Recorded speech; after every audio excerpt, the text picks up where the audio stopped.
Viza aka. Endi men hech qayerdan buni tekshirish yo'lini topa olmadimda, buni originalmi yo original emasmi? Shuni bila olganim yo'q.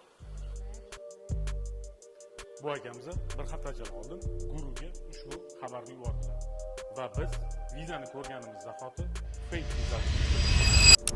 Yaqinroq keling. Hozir men sizlarga fake viza va haqiqiy vizani farqini ko'rsataman. Ko'rib turgan vizalar elchixonadan olingan original viza.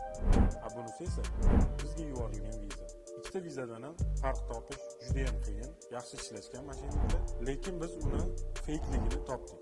O'ng tarafda ko'rib turgan vizalar elchixonadan olingan original viza. Chap tomondagisi esa bizga yuborilgan viza.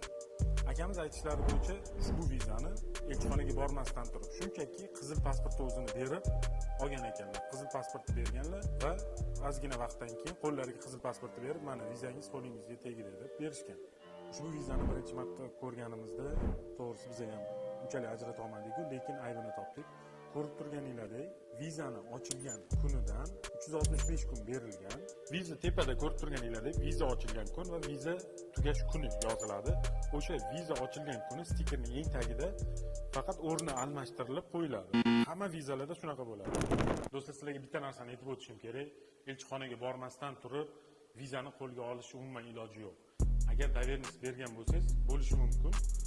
Lekin shunchaki pasportingizni berdingiz kimgadir, kimdir sizga vizani urib qo'lingizga berdi. Unaqa narsa bo'lishi mumkin emas. Unaqa narsani agar eshitadigan bo'lsangiz, unaqa insonlardan qochishinglarni maslahat berib qolaman.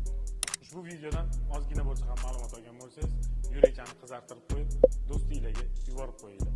Balki ularga ham kerak bo'lib qolishi mumkin bunaqa ma'lumotlar. Menga obuna bo'lib qo'yish esingizdan chiqmasin.